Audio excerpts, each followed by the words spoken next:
Ito nga pala yung mga sapatos niligpit ko. Ayan. Then, papasukin na natin yung kwarto. Let's see. Yung mga ligpit ko na. Tingnan natin. Pasok kayo sa aming kwarto. Ayan. Simple nga lang pala yung kwarto namin. Hindi kami maarte. Ayan. Hindi kami bongga mag-ano. Ayan. Tinupi ko na yung lahat. Yan nga pala yung mga natupi ko ng mga damit. Ang ganda siya tignan pag bagong tupi. Ay, shit. Kaya lagi naman magtupi, diba? So, minsan kasi kakatamad din. Kaya, ayan. Ang ganda. Ang linis na ng kwarto. Sarap na matulog.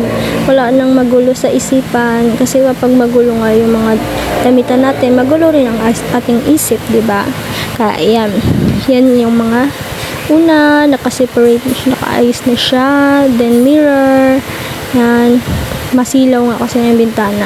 Ayan. Then, yung ano namin, tuwalya, naka-ano din. Arrange din. Then, yan. Yung aking, cabinet na may mga aklat. Yan. Yan. Ang daming aklat, guys. Yan yung binigay sa amin sa Brooks. Sa National ako. Ayan. Salansan na siya. Mga ipit ko, mga pabango, mga yan. Malinis na siya. Yan. Ang ganda na guys ng ating kwarto. Simple lang siya. Hindi siya, basta't malinis lang guys. Ayan. Ang ganda tignan.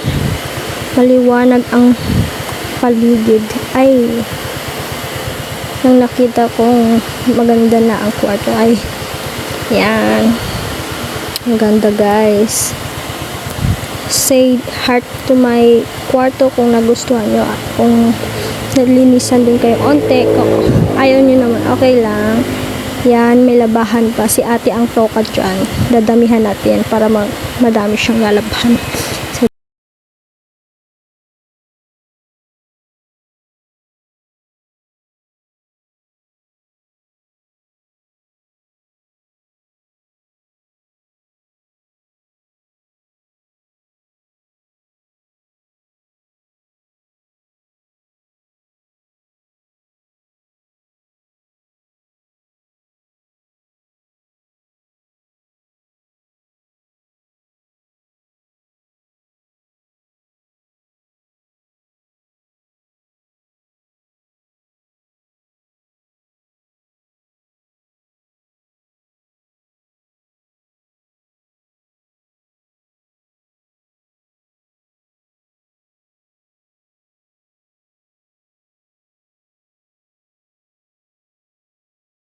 That's all.